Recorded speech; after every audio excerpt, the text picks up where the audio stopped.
Bien, espectadores, ya hicimos la explicación de dos ejemplos, dos problemas de resolución aplicando la regla de 3 simple y directa. Aquí lo vamos a hacer aplicando las regla de 3 simple e inversa. Entonces, como ya vieron en el inicio, los dos problemas. El primero, repito la lectura para el problema.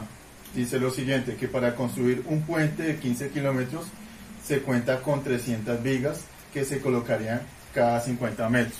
Entonces lo primero que identificamos es las dos magnitudes, la cantidad de vigas y la separación que va a tener entre ellas en un puente de 15 kilómetros. Bien, entonces ya tenemos la suposición, y que es que 300 vigas que se colocarían cada 50 metros. Entonces 300 vigas que se van a colocar a 50 metros de distancia o de separación. Luego, en un estudio de resistencia, se decide reforzar el puente y se utilizan 200 vigas más, es decir, que para la pregunta va a ser 500 vigas. Entonces la pregunta es la siguiente: ¿a qué distancia se deben colocar las vigas una después de otra? Entonces ahí está, la suposición es que tenemos 300 vigas que se colocan a 50 metros de distancia. Ahora, 200 vigas más, es decir, total 500 con las anteriores 300, ¿a cuántos metros van a quedar separadas ellas en ese puente de 15 kilómetros de distancia?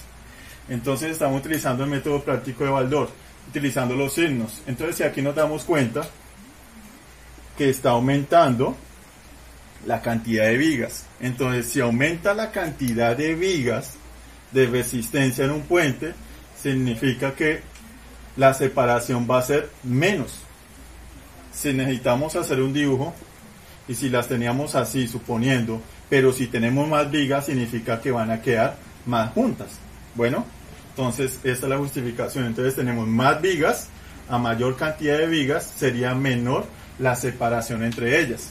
Bien, entonces al tener ese planteamiento y explicando el método de los signos, ahora sí venimos a la solución y decimos que x es igual a, entonces multiplicamos en este caso, como es regla de 3 simple inversa, aquí la multiplicación sería los que tienen menos, o en otras ocasiones cuando tenga más. Entonces sería 300 factor de 50 sobre 500.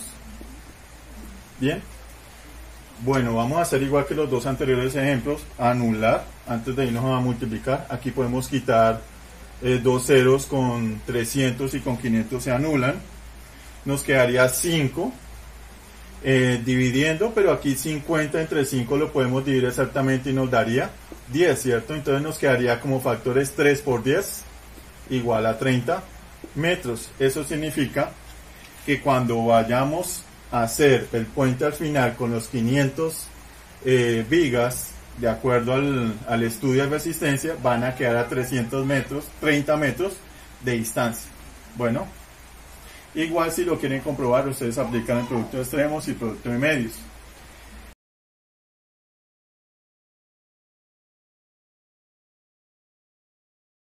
Bien, para el segundo problema, aplicando la regla de 3 simple inversa, dice el problema de la siguiente manera, para recordar porque ya está en la imagen. Dice, un grifo llena un tanque en 20 minutos con un flujo de 15 litros por minuto. Entonces aquí tenemos ya identificadas con esa parte de la lectura las dos magnitudes, el tiempo en minutos para llenar un tanque y el flujo que tiene el grifo, ¿no? Está en litros por minuto. Entonces ya podemos colocar el primer supuesto, que dice que en 20 minutos se puede llenar un tanque. En 20 minutos se puede llenar un tanque con 15 litros por minuto de flujo en su grifo. Bien, ahora la pregunta. Dice, si se reduce el flujo a 5 litros por minuto, o sea que se reduce en 5, pasa a ser ahora 10. Ahora sí va la pregunta, ¿cuántos minutos son necesarios? ¿Cuántos minutos son necesarios para llenar el tanque? Entonces repitamos aquí.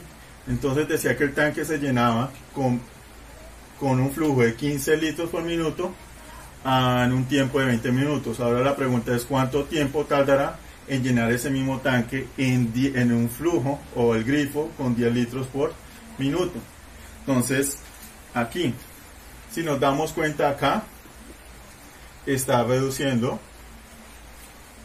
se reduce los números, ¿no? Y el flujo en el grifo, entonces pasa de 15 a 10. Entonces, a menor grifo, o como serían otras palabras, a menor chorro de agua, pues se necesita más tiempo. ¿Listo? Entonces, repito el razonamiento que dice acá. Entonces, a menor flujo de agua en el grifo, necesita mayor cantidad de tiempo para llenarse ese tanque. Entonces aquí X sería igual, para responder la pregunta, el problema sería multiplicar los que tienen signo más, en esta situación sería 20, factor 15, dividido el que tiene el signo contrario, 10. Entonces aquí lo que podemos hacer es simplificar. Entonces aquí podemos simplificar, los ceros desaparecen o se anulan porque está multiplicando y dividiendo, y nos quedaría solamente 2 por 15. 2 por 15 sería igual a 30, y estamos hablando que la pregunta iba relacionada con el tiempo. Entonces necesitamos 30 minutos para llenar ese tanque con un grifo cuyo flujo es de 10 litros por minuto.